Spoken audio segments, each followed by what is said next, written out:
You're listening to the Good Old Boys Fantasy Football Podcast. Now here's your hosts, Kevin, Derek, and Alex. Alrighty, welcome in, ladies and gentlemen, to another episode of the Good Old Boys Fantasy Football Podcast. I am Derek, and joined as always by your co-host, Kevin. Kevin, how we doing tonight? Doing good, man. Doing really good. So it's Tuesday, as always, but get to be here with you. We've gotten a little bit more traction on the free agent market, not a ton, but a little bit, and the draft is ever approaching. So, I'm looking forward to it. All right, yeah, should be a good one, and it'll be a lot of fun, right? It always is. It'll be interesting too to see kind of how things play out, right? It's been a little bit quiet on the kind of the draft front.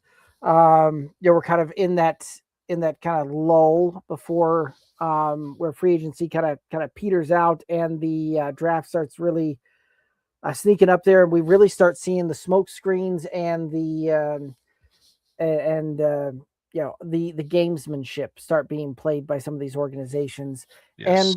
And some of these players as they get prepped for the draft, and still some pro days to come, and so a lot more information to still come out on the draft and the draft process. But speaking of the draft, we did see a trade go down earlier today that involved some draft picks, right? And the Broncos and Dolphins making a move that brings Jalen Waddle to Denver and sends a first round and over to Miami, as well as some other draft picks getting swapped around in there. But thoughts on this one and any other news notes that you want to hit up here? So we were talking about this pre-show a little bit, right? And I think on the surface level, as a fan, I was looking at it and going, like, is this really what I wanted it to be? And the more I look at it, the more I really feel like I'm okay with this. I think that the Broncos are trying to look longer term, not knowing if Sutton's going to be around. He'll obviously be here this season, but I think that there's an opportunity for the Broncos to maybe move on from Courtland Sutton after this season. And if they do that, Jalen Waddle kind of falls right into place there. So you get a season with both of them, see how it plays out. And if you need to move on from one, you probably move on from Courtland Sutton. So I think I'm going to let this one play out. Like, we needed some help at receiver. We had a big issue with drops last year in Denver. Jalen Waddle's pretty stinking sure-handed. He's good run after the catch guy. He can eat up a lot of targets, right? In his route running, he's a very good route runner. I think that's part of the reason Sean Payton likes him so much. And it allows for a Pat Bryant to have another year of development before the Broncos really need his full ascension into, is he going to be a pro player or not? Yeah, it'll be very interesting to see how that one plays out. Right, and it is one of those that again, when I first saw that trade come through, kind of had that initial just oof kind of moment, right? Like, it certainly didn't blow my hair back as a fan, right? It was one of those that kind of like, feels like we gave up being the Broncos, right? Gave up a fair bit to go out and get Jalen Waddle, who's certainly had a lot of kind of up and down seasons throughout, right? And for a team that seemingly, right, the knock on the Broncos the last few years is they need that wide receiver one to be that, take that next step forward. They need a true wide receiver one. Jalen Waddle really hasn't established himself as that in his career, but we'll see how this kind of looks and works and how he adapts to the new system. Real quick, to his credits, Jalen Waddle's rookie season, he did look like a one. Yeah. After his rookie year, they brought in Tyreek. And when you bring in a player like Tyreek Hill, that changes everything. Mm-hmm. But he never complained, right? He was never in the press for whining and griping and moaning. So you get the feel he's a good locker room guy. He was a high character guy coming out of Alabama. And so to that point, yes, but I would argue that the offense in Miami was geared so much to Tyreek Hill that Jalen Waddle's great rookie season gets forgotten. Yeah, and it was interesting too, though, how they utilized him in that rookie year, right? Like it was a lot of quick slants type of thing, right? Like it was a lot of hit him close to the line of scrimmage and see what can happen, right? Whereas the last couple of seasons, he's been more of a downfield type of threat. Whereas that rookie season was very much a volume close to the line of scrimmage, right? Had 104 receptions, barely broke 1,000 yards, right? And averaged under 10 yards a reception. Whereas since then has been closer to 13, 14 yards a reception. So it'll be interesting to see too how the Broncos utilize him, right? And how that kind of comes to pass here. Yeah, he's not that big body that Michael Thomas was, right? And Michael Thomas is the easy comparison because that's Sean Payton, Right. right? The Michael Thomas Sean Payton connection, right? Obviously, Drew Brees was a quarterback, but how they utilize Michael Thomas with the constant, 100+ receptions and 1,300+ yards and everything else. And I'm not saying that Jalen Waddle is that. Michael Thomas was a bit bigger. Right. However, I do think that his route running is comparable to what Michael Thomas could do route running wise.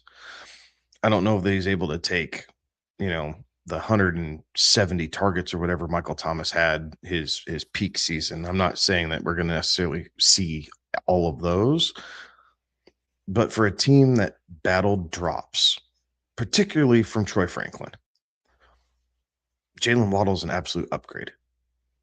And so now you can line up, and on the outside, if you're in 2 wide receiver sets, it's Sutton and Waddle. If you're in 3 wide receiver sets, then you get to mix and match, right? Is it more short yardage that you're going after? So then you can put a Pat Bryant in. Is it intermediate? Well, intermediate to long is Troy Franklin, more so than Pat Bryant at this point.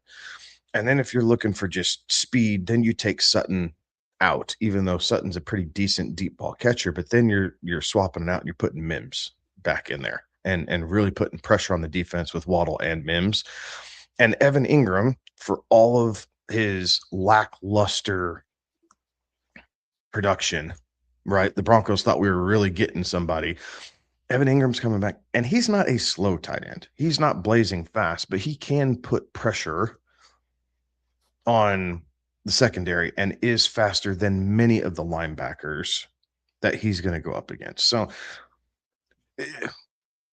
I'll let you finish your thought. I'm sorry I kind of railroaded that, but I do just think that the more I think about this, I think there's much more upside in basically giving up a first and a third.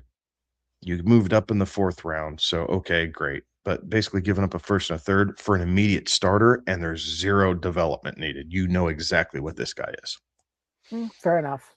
Yeah, and from that aspect, it makes sense. And Pat Surtain and Jalen Waddle reunite here in Denver, right? Those two were back at Alabama together. So, kind of some funness there. Some other kind of that news. win now mode. Right. Like the Broncos went from, okay, we're developing, to last year thinking maybe they were a year early.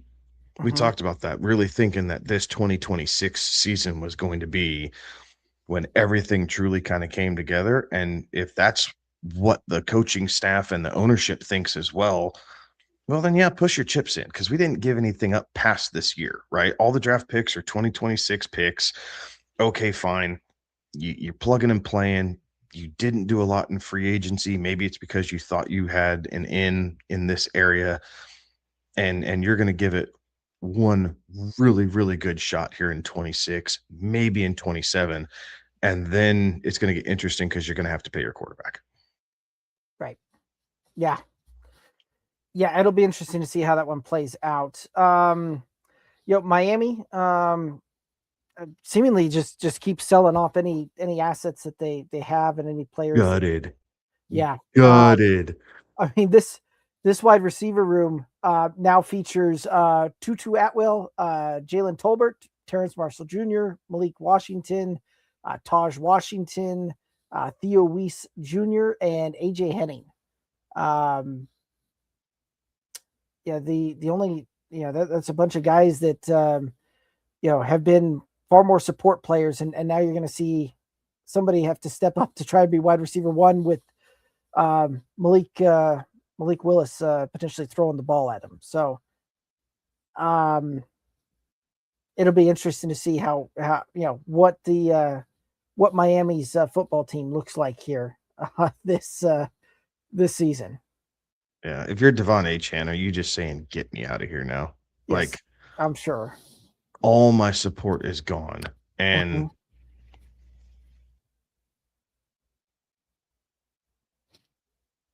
for a team that just gave away everything. Quarterback, top 2 receivers, my kicker, my punter, my head coach, my GM, like 2 pass rushers. Like, what are you supposed to do? Right. Just at this point, if you're that Dolphins locker room, it's got to be okay. Who's next? Right. Yeah. And a quarterback who will run far more than Tua. So all the checkdowns are not going to be there.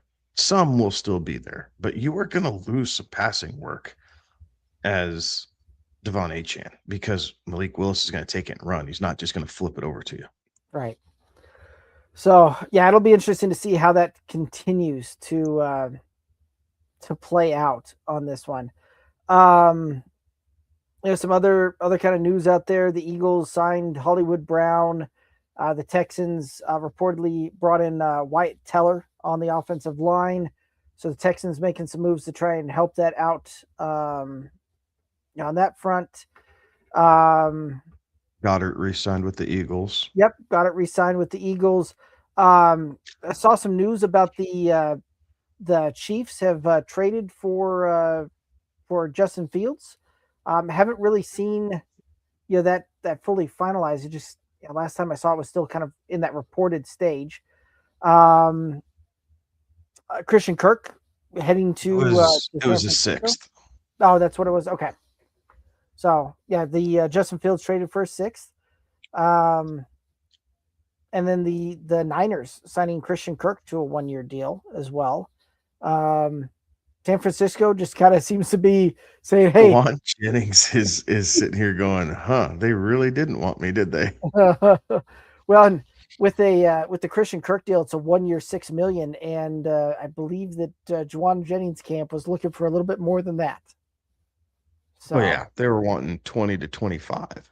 Right. So, that's one that I'm going to be interested to see how this kind of fully shakes out here with the with San Francisco and how that wide receiver room kind of fully shakes up and shakes out here as we kind of move through this offseason. So, Justin Fields thing is slightly interesting only because we really haven't gotten a timetable for Mahomes' return. Right. His injury was late enough in the season. I don't know that it would surprise anyone if he missed the first 3 or 4 games. Right. Right. And I don't know that it's starting on the PUP list. That way he can practice. Like, again, they do weird things with some of these injury reports and designations. But I mean, I don't know if anybody's going to be able to get something out of Justin Fields for a quarter of a season. It's probably Andy Reid. Right. Like, look, here we go. We brought in Kenneth Walker to take some pressure off, not only Patrick, but, potentially Justin Fields as well. We brought Travis Kelce back. Like, we feel like we have, Rashee Rice and we have Xavier Worthy. They're not bad pieces. They gave up. I mean, their entire defense is gone. Like, I would be interested with the Titans releasing McDuffie. I would. Or yes, L'Jarius Sneed. Sorry, if I would be interested to see if he comes back on a, player or team friendly deal, in getting back to something that he's familiar with. So that one might be a little interesting. But I mean, outside of that, I don't know. I mean, the Chiefs look gettable on defense. So surely the thought is, right, if you're looking at that going, okay, like we're probably going to be giving up 20 to 23, so we got to consistently get to 24 to 27. Right. And see if they open up the playbook here a little bit. I don't know. Right. Yeah, they've got to do something, right? I do have a comment coming in here. Trent over on YouTube saying Juan, it's got to be Juan Jennings can end up in Miami, and there'll be the one Willis going to need some help. Maybe Miami still hasn't, even after shedding all of those contracts and making the maneuvers they have, they're still under. They still are above the cap. Like they do not have any free agency wiggle room on this one. So it'll be interesting to see how that one plays out. So part of the reason too makes me think that they're not done in Miami, right? When they're still over the cap, that they'll make some more moves to shed additional cap space. Yeah. So. Yeah. They're in a bad spot. So where's the teams? I mean, everybody else has some room now with the cap, but this is a team that has 2 first-round picks coming up here and is over the cap. Like this is going to they're going to have to make more maneuvers to try and get below the cap to before the start of the season. Yeah, and it's going to be a challenge, right? They don't have too many players on their roster that give them a cap savings. No. And and all of the dead money that they've taken on as well just does not help anything out there either. Yeah. I mean, it's going to have to be a combination of guys because they do have some guys towards the bottom of the roster that, they're veteran minimums, right? $1 million here, $1 million there, $1 million here, $1 million there. Like, they'll probably figure something out. But I mean, there's not any one piece that's left that looks like, okay, here's where the savings are. Right. But yeah, the God, what a desolate roster. Right. Well, and with all the dead cap they have with Tyreek, the dead cap they have with Bradley Chubb, the dead cap they have with Tua, like there's really not any moves that and there's moves to be made, but like it's going to be tough sledding to try and get there. Much less put anything of note on the roster or put anything of note on the field next year. Yeah, you're looking at a bottom 3 team. Yeah. This is a team that I think is, unless they drastically outperform, very well could be in line for the number 1 pick next year. So, Animal over on YouTube is saying that I know nothing of sports, but I'm here though. Appreciate you tuning in. And Jamie saying, "What's up, boys?" Not much, Jamie. You know how it is. It's Tuesday. We're talking a little bit of the foosball there. Trent also saying that's crazy when talking about the Dolphins and their roster spots. So, oh goodness, yeah. If anybody doubts how desolate it is, pull up the roster, go to over the cap, right? I think that's both what you and I are kind of peeking at, right? And I'm actually looking at Spotrac right now, but same difference. Yeah, but just looking at these players, and you're looking at so many of these players, and you're going, "Who in the world is this guy?" Yes. You remember that movie Major League? Oh gosh, yes. Yes, the classic. Who are these guys? Right. So, yeah, that's kind of what this roster is here at the moment. So yeah, so it'll be interesting to see for sure. So yeah. Sorry, Dolphin fans. So, yeah, it's gonna be a long season for y'all. Yeah. Yeah. It may be a long couple of seasons with some of the ramifications of the dead cap continuing over some of these seasons as well. So what some of these NFL teams need to do though, like it looks ugly, and as a fan base, you don't want to see it, but the NFL, like you are either getting when you stay the same, you end up in purgatory, right? That's the Pittsburgh Steelers. Right. Is maybe you're good enough to get into the playoffs and then you keep getting knocked out, or maybe you're just on the door and so okay, you end up with the 20th overall pick or something like that because you're just outside the playoffs. Like you're not getting better that way. Like No. you're getting better either via free agency because you're in a win now window, And you've or got you're getting the cap yeah, space to make moves. yeah, or you get better during the draft. And if you're just sitting there in purgatory, sometimes as ugly as this is, right? You're trying to rip a band-aid off. Let's be bad for a year. We know we're going to be bad, but let's get all this behind us. And then we're going to have so much cap space and so much cap space here in a couple years that, the Dolphins are going to be able to kind of pick whoever they want. If they can draft a young quarterback, go from there. Yeah. What I feel like we kind of saw this play out already. Oh yeah. Right. Like So next year, or sorry, go ahead. I was going to say, and we saw this play out from the Dolphins not that long ago, right? Where they were sitting there, they made all of these moves, all of these trades, did all of these things to bring all of these guys in and kind of just, effectively wipe their hands of the experiment this year, right? Like you think about it, not that long ago, they were sitting with the number 3 overall pick. They made that trade to San Francisco. San Francisco drafted Trey Lance with that pick. Miami then utilized all of these other draft picks that they got out of that to effectively go out and get Jalen Waddle, to make moves to bring Tyreek in, to make moves to bring Bradley Chubb in, to bring Tua in, to all of these things, and effectively none of those guys on that as part of that deal are still with the with any of the organizations that took place in that. Yeah. And that's what happens when you gamble and you lose, right? People unfortunately lose their jobs. But I mean, so 2027, as things currently stand, the Dolphins are going to have $114 million in active cap spending space, right around there. And we'll see how that goes. Going 2 years ahead to 2028, the numbers play around slightly different. But with I'm not going to touch 28. Never mind. I'm looking at this and I don't know that I could split the difference and explain it to anybody. Yeah, fair enough. But their cap space, $247 million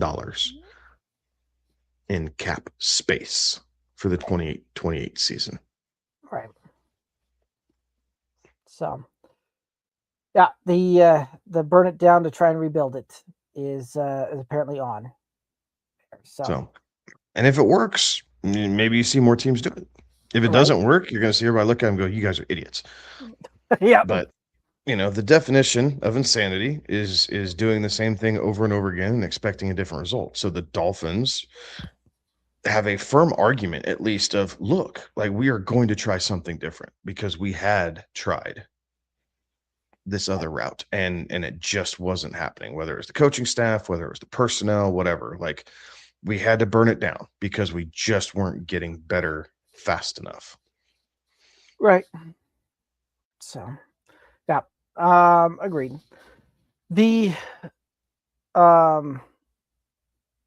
actually, this is kind of a decent segue. Trent saying that Brady's showing them the blueprint with the Raiders.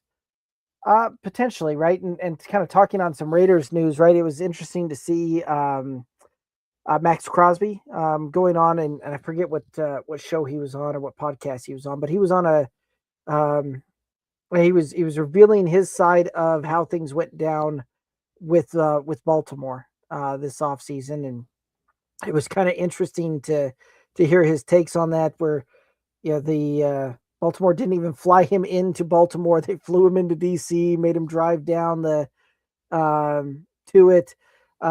He was in the facility and spent all the time with the doctors and doing the imaging and all of that stuff, and didn't even meet with the or according to him, didn't meet with the coach or the GM until 5+ hours into being in the facility.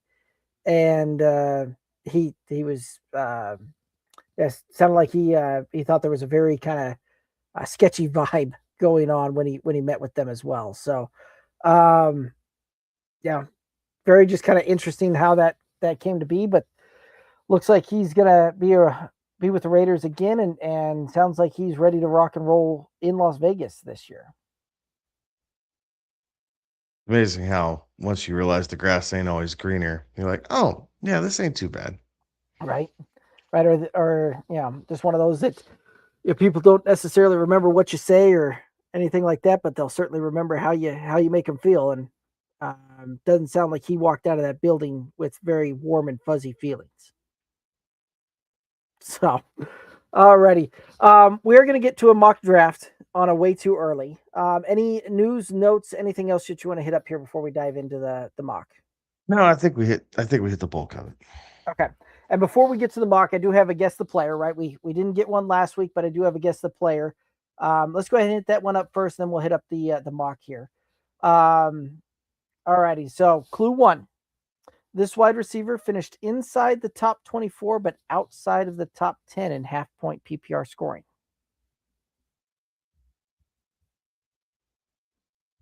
Inside the 24, outside the top 10. So 11 for Got a 1 in 14 chance of getting it right. Stephon Diggs. Oh, good guess, but that is incorrect. Okay.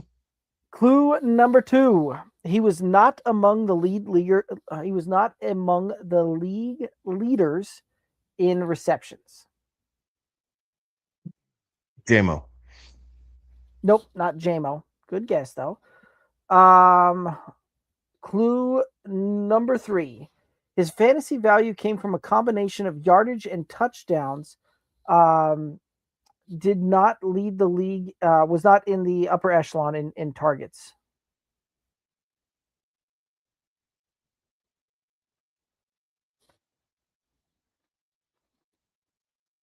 Hmm.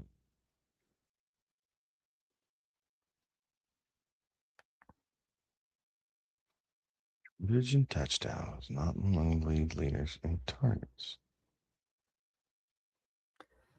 Devonta Smith. I like the guess. Not quite. Trent does have a guess here as well, saying that it's Pickens. Pickens is incorrect. George Pickens finished was number 5 overall. So finished outside the top 10, but inside the top 24. I like the guess though. Clue number 4. This wide receiver profiles more as a down the field / perimeter receiver, more so than a slot volume type of option.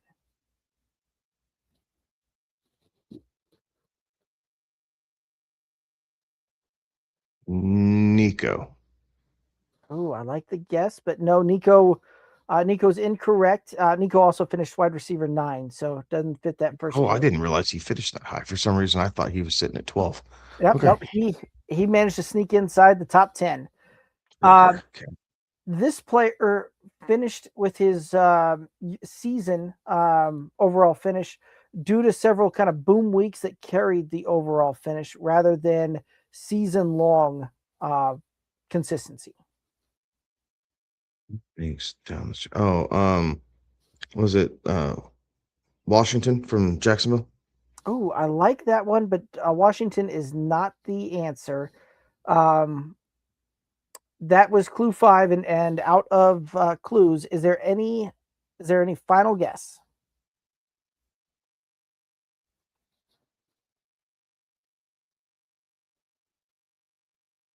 Wilson?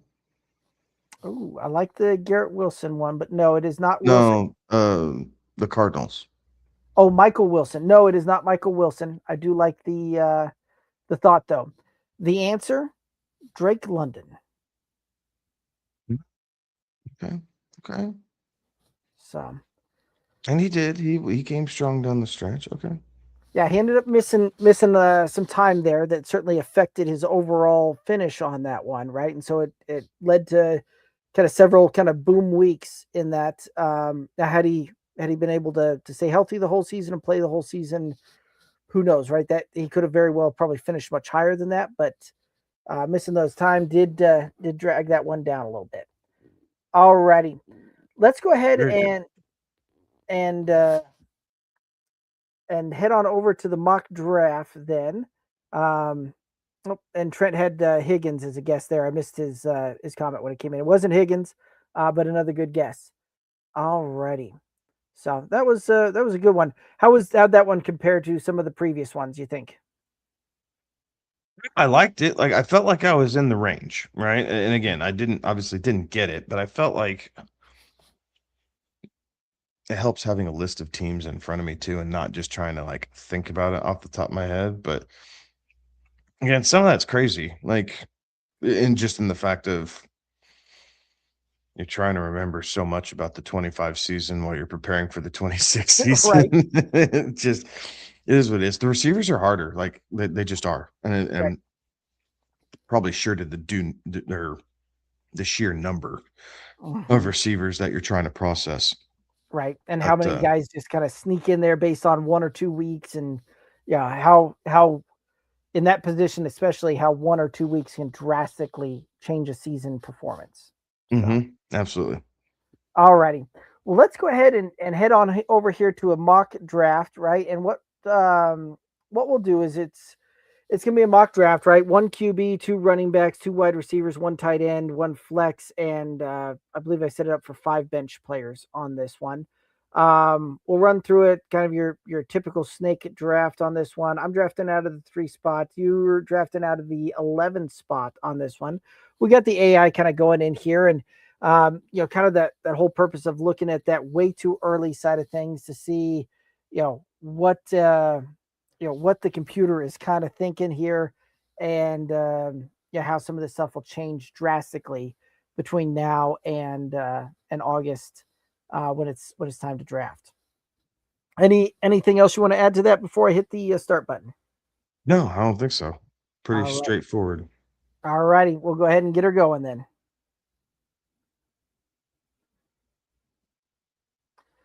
All righty, so team 1 takes Jamar Chase. Team 2 takes Jahmyr Gibbs. I'm going to go ahead and take a Bijan Robinson here with that 3rd pick.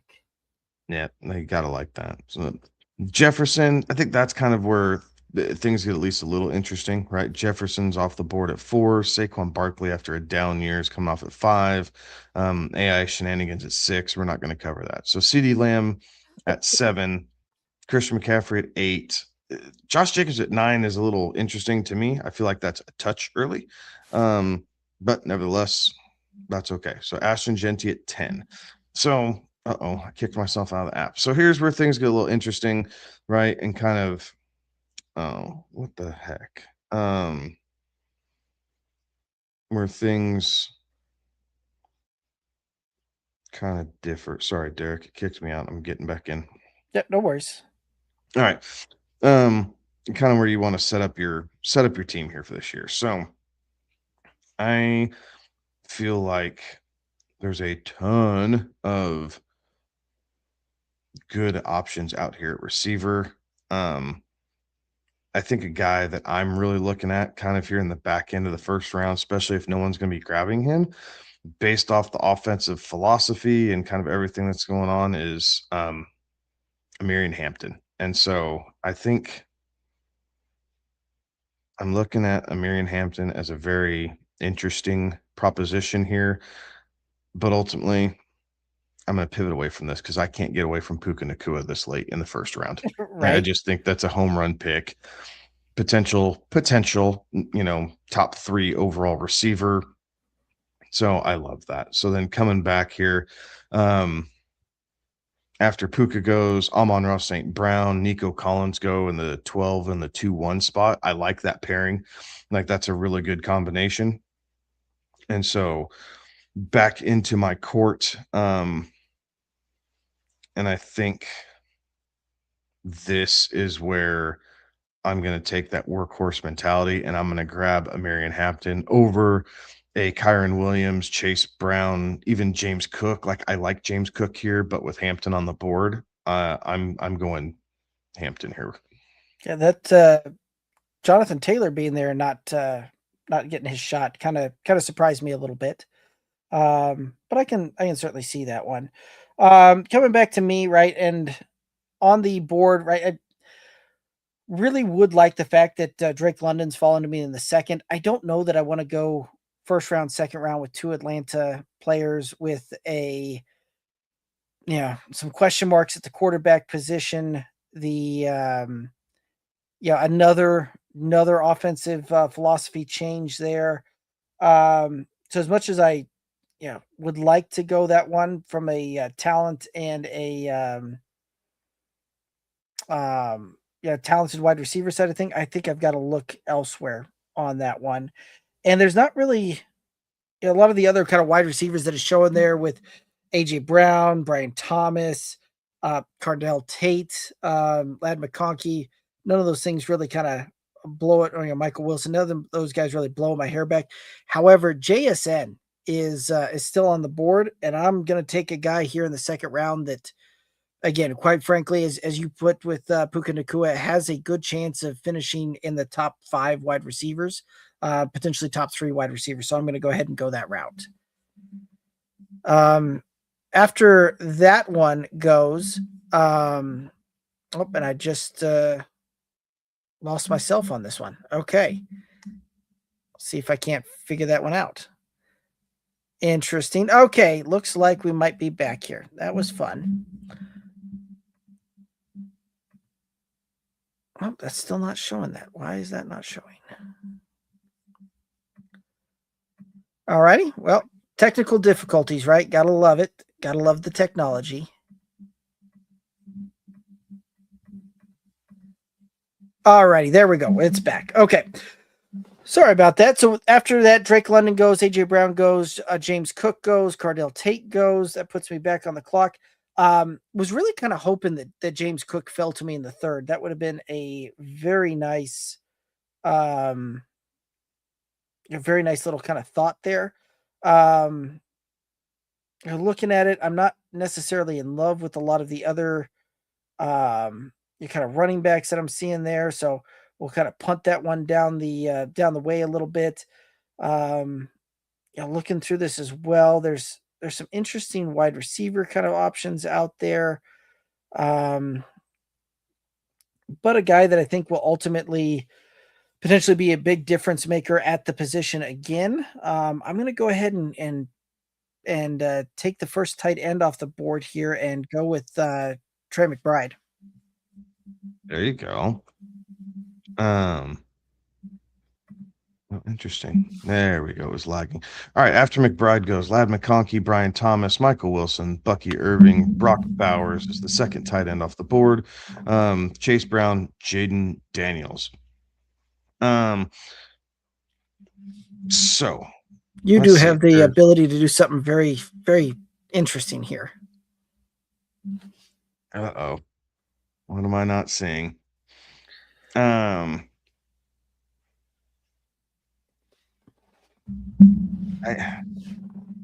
think I'm taking Josh Allen here, honestly. That's what I was talking about. The fourth quarterback off the board. Give me the fourth quarterback off the board late in the third round. Like, if I don't grab him here, then I'm probably really punting the position all the way down to, Bo Nix, Dak Prescott type area, something like that. So for the sake of this, I'm going to take Josh Allen here and pair him up, or maybe not pair him up, but get him here on the team. So Jalen Hurts follows right behind. So we have 5 quarterbacks in the first 3 rounds gone. 2 tight ends in the first 3 rounds. So T. Higgins goes after Jalen Hurts there in 4-1. So now I'm sitting here and get to make a little decision here on kind of how I see things going here. So Breece Hall is right there. David Montgomery. Kenneth Walker is sitting right here. And maybe Super Bowl MVP. Yeah, maybe I'm just chasing the MVP, but I really think that Kansas City is going to give him an opportunity to be the guy. And they don't have a whole lot behind him. So I'm willing to take a stab on that and pair him up with Hampton and hopefully have 2 workhorse running backs to kind of anchor that position for me. And then I can worry about receiver here for the next few rounds. Yeah, no, I like it. After Kenneth Walker, Tyson, Montgomery, Burrow, Parasol, Juwan Johnson, Marvin Harrison, Garrett Wilson. What I want to know is what am I missing with the Juwan Johnson as the third tight end off the board and with a 4th round pick? That is Yeah, I think it's the same thing as the Michael Penix in the first round. I think the computer ADP is fooling the AI. fair enough. Now I'm sitting here with the 410 and looking at this going, man, there's a lot of, really what seems like a lot of just really kind of overlooked value by some of the AI going here. And Brees Hall sitting here at the top of the top of the chain there. I don't know how I can not draft that one. Yeah, especially as my running back too. Potential to be an RB1 on that, but worst case scenario, I'm getting an RB2 that finishes RB2. After Hall, then Boston, Warren, Corum, Coleman goes. Some of these AIs are really loving their rookie options there. So that's fun. And looking at that puts me back on the clock. So far, the team is Bijan, Robinson, Jackson Smith-Njigba, Trey McBride, Brees Hall, and looking here as well, going into with my 5th round pick. There's several kind of options out there, and there's a few that I really kind of like. There's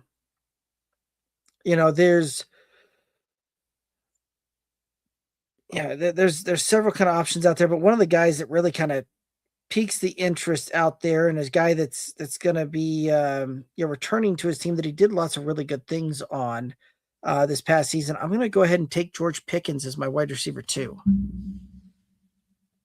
Yeah, I like that. I was starting to eyeball him and see kind of what that looked like, and if I was gonna try and squeeze him into a similar position. So I like that pick. So Travis Hunter goes after that. Again, AI goofiness with Pat Bryant. Then Kyle Monangai seems crazy early for Kyle Monangai. Travion Henderson, Tet McMillan. I really like Tet there. He was a guy that I was eyeballing. Christian Watson, Xavier Worthy. So, okay, so I still have some options here on how things are going to play out. I like Rashee Rice. I'm really contemplating taking Rashee Rice here, and following it up because there's a couple wide receivers that I truly like here. So it's just a matter of how I want to play it. And I think I have a little bit of time on the other ones. So I'm going to go Rashee Rice and go back-to-back Chiefs players. Casey Concepcion and Michael Pittman go after that at 5'12" and 6'1". And then I'm going to pair this up with a Chris Olave. And so I feel like I have 3 true number ones as my wide receivers here for pass catchers. No, I like that. Olave was the next one on my board for the on coming back. I thought he'd probably sneak back to me, but you saw that he would not. So kudos to you on that one. Do like that call and that pick there. So that does put me in a back on the clock. Little bit of tilt because I really wasn't looking past Olave. So yeah, let's take a look here and see kind of who else we can we can see. There's some other guys out here that are still I feel like some good value at the wide receiver, especially being a wide receiver 3 on the position, right? One of the guys kind of standing out there, Devontae Adams. You're not necessarily the workhorse that we've seen in the past, but this is a red zone threat that Matthew Stafford's been looking for, and certainly could be a great option there. Roma Dunze, another guy that certainly you would expect big things from this year, being that potential wide receiver 1 in Chicago with DJ Moore getting shipped out of town. Mbuka is another guy that kind of stands out there, right? Mike Evans no longer in town. Tampa Bay kind of seeming to start making some moves there, but I think I am going to go ahead and lean on the Roma Dunze side for this pick here. Alrighty. After that, Geno Smith, Devontae Smith, Bretton Strange, and Gadsden go on that one. That then brings it back to me. So far, the roster makeup is Bijan Robinson, Jackson Smith and Jigba, Trey McBride, Breece Hall, George Pickens, Roma Dunze, and putting me back on the clock here. And quite frankly, I'm kind of looking at this thing and going, there's a lot of really good options still. A guy that I think I'm going to end up pulling the trigger on is another Cowboy, right? It was a guy that we saw have a very good season last year and is returning to Dallas after being on that kind of 1-year prove-it deal. I'm going to go ahead and take Javonte Williams, running back. I like that. All right, let's see if I can get the app to not crash on me again. Okay, so Javonte Williams, Romeo Doubs, Tyler Shook, Emmett Johnson, Cortland Sutton, Jalen McMillan, Baker Mayfield, Jalen Waddle. All right, so we got some options here. Let's see what I got here in the queue. So this is a guy for purposes. I mean, I feel like there's a lot of opportunity here. Don't necessarily love the offense, but I love the opportunity here, right? I'm looking at Quinshon Judkins, Zach Charbonnet, Derrick Henry, if I want to kind of round out, get another piece to that running back room, which I do feel like I need another piece or two here for running back. So I'm kind of looking through that a little bit. Buried down here is Derrick Henry. And I think for the sake of this draft, I think that's where I'm going to go and take a Derrick Henry coming off of a down year, yes, but as a third option, I don't feel bad about leaving him on my bench. And if I happen to deal with an injury or the matchup gets right, then I can turn around and plug him in. So I'm really kind of leaning that Derrick Henry route as opposed to a Quinshon Judkins because coming off injury. Yeah, so I'm going to lean Derrick Henry here. So we're going to play with this a little bit. So Derrick Henry, price. Wow, your board moves so much faster than my phone does. There we go.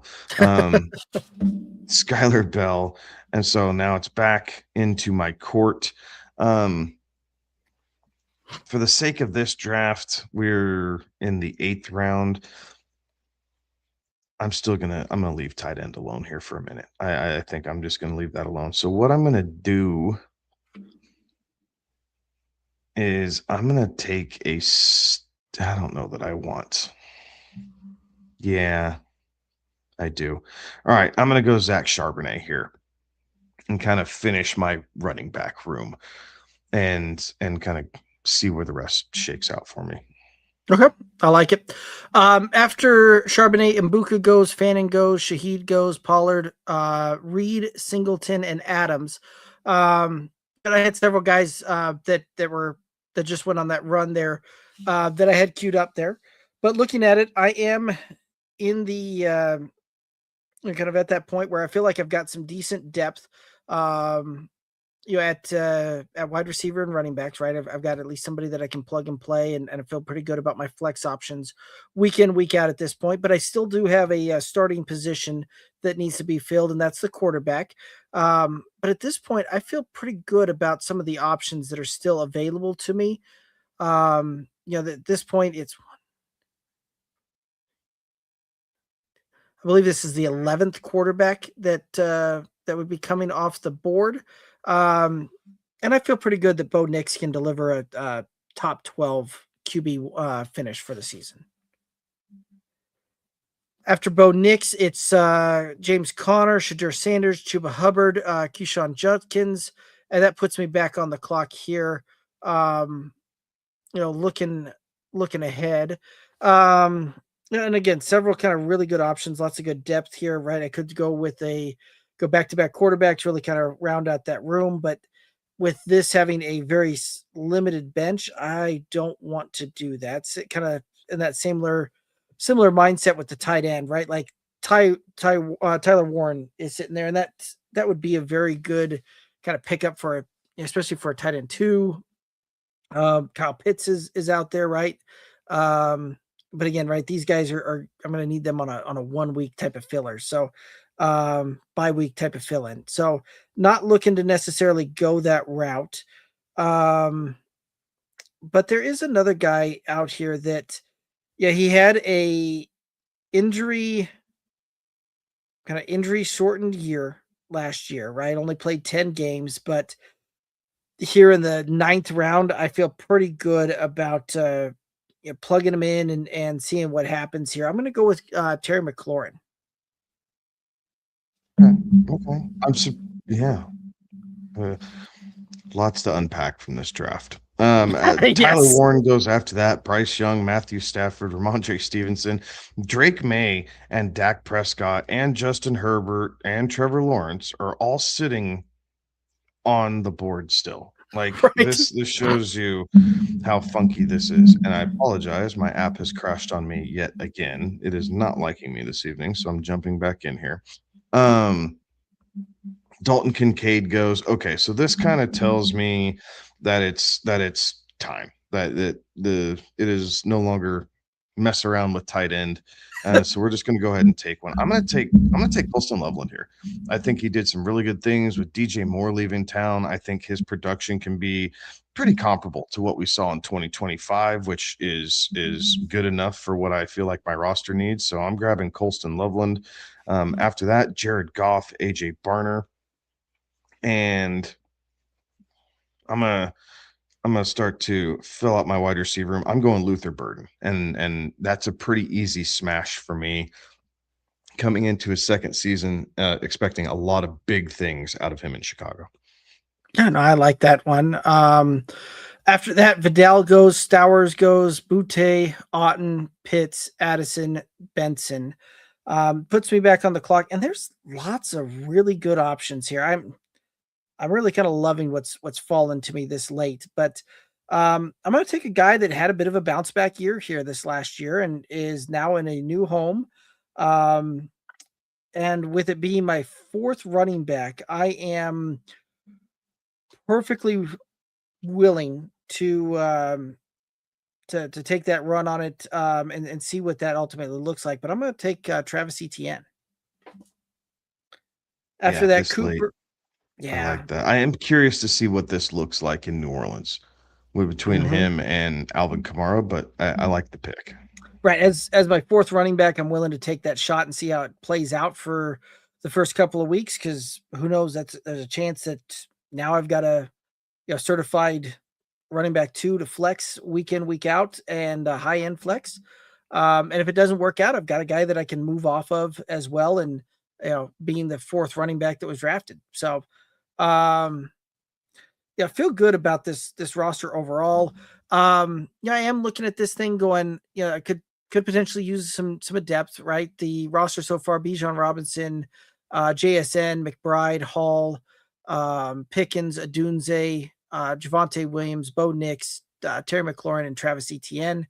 And looking at it, yeah, I almost feel like why not type of thing. But Sam Laporta is a guy that was burning up the tight end ADP not very long ago. I think we see a bit of a bounce back this coming season. So for some depth, I'm going to go ahead and pick up a Sam Laporta here. Not a bad stash. All right, so Laporta goes. Here we go. Chico Conquo goes. Zachariah Branch, Bernard, Cam Scattaboo, a guy that I was looking at there. Troy Franklin. There we go. Justin Herbert, Kyler Murray. If I didn't have Josh Allen here and really just about any other quarterback, I think I would go the Drake May route right here. But since I have Josh Allen, like I'm not going to do that. Like it's bad strategy to have 2 potentially top 8 quarterbacks and 1 top 5 quarterback, or however that looks, right, on your roster at one time. It becomes paralysis by overanalysis. So I'm going to pivot away from that. And let's see here. I'm looking at running back. DeAndre Swift is still there, which I feel like is massive bang for my buck, considering that Right. Kyle Monangai went in the 5th round. So I feel like there's some great value there if I want it to be. And then I flip over the wide receivers, and I feel like there's still tons of value. Mike Evans is still sitting there. Parker Washington is still sitting there. Jacoby Myers. I like all 3 of those guys a lot. And so I think there's still plenty of options when it comes to that. Ultimately,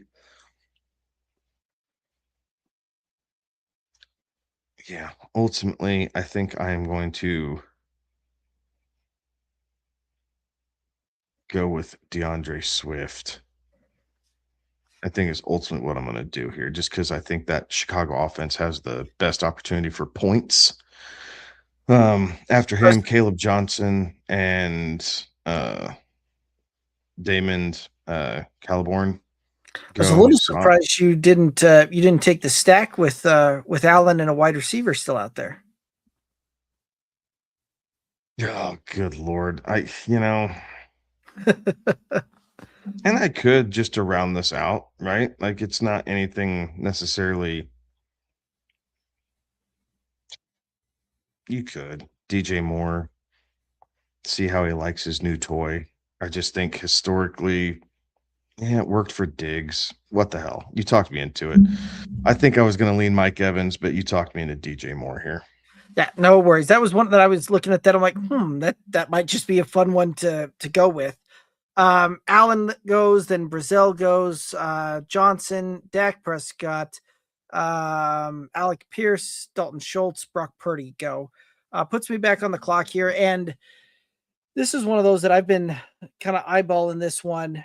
And I feel like I almost kind of guess just got to do it, right? With the, you talked about earlier having the Josh Allen, not going with another quarterback of potentially high caliber, right? Bo Nix is I feel like a very solid, kind of back end QB1 this season. But I feel like the ceiling can potentially be a little bit capped there, around maybe QB 7-8 on that one. But the fact that the fact that kind of the runner, MVP runner up is still sitting out there, I'm going to give it a shot, and I'm going to go ahead and take a Drake May here with my last pick. I like that.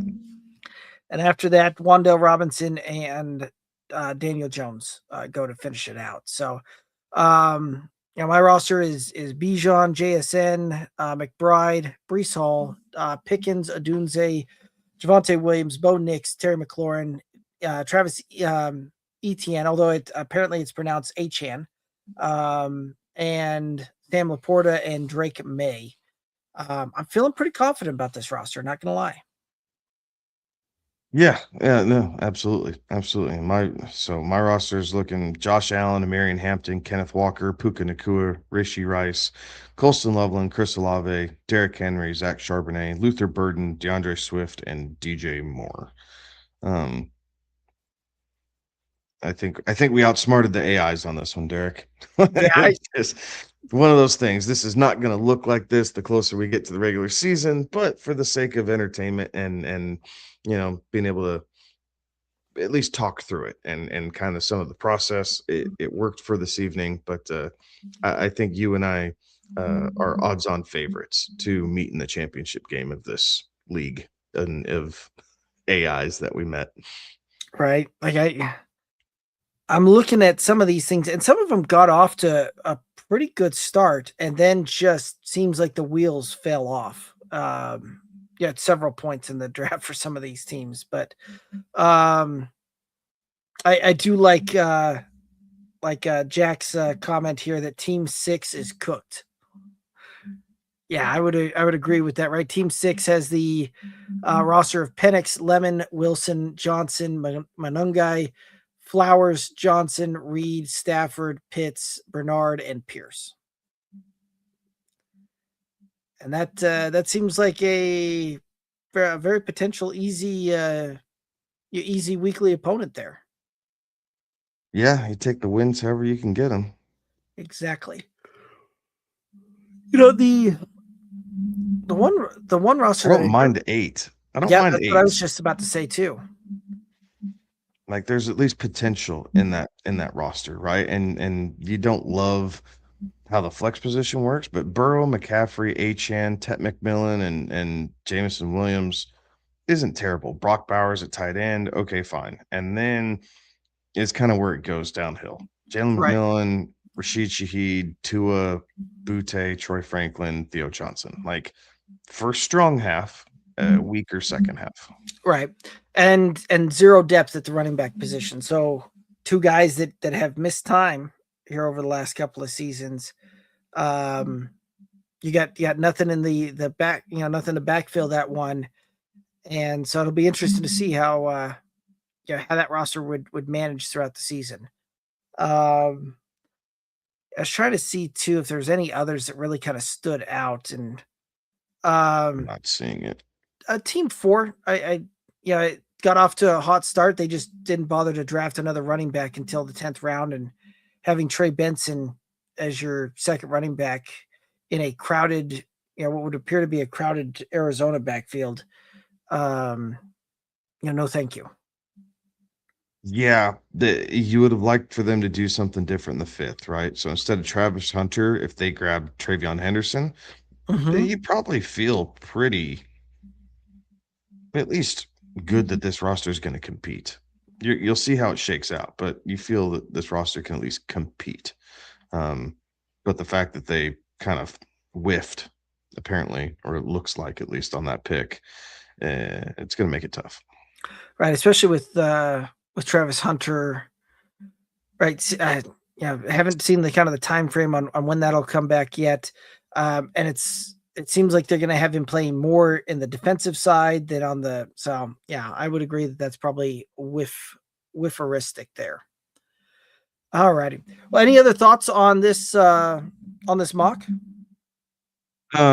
No, like you said at the beginning, kind of a way too early mock, but that's okay.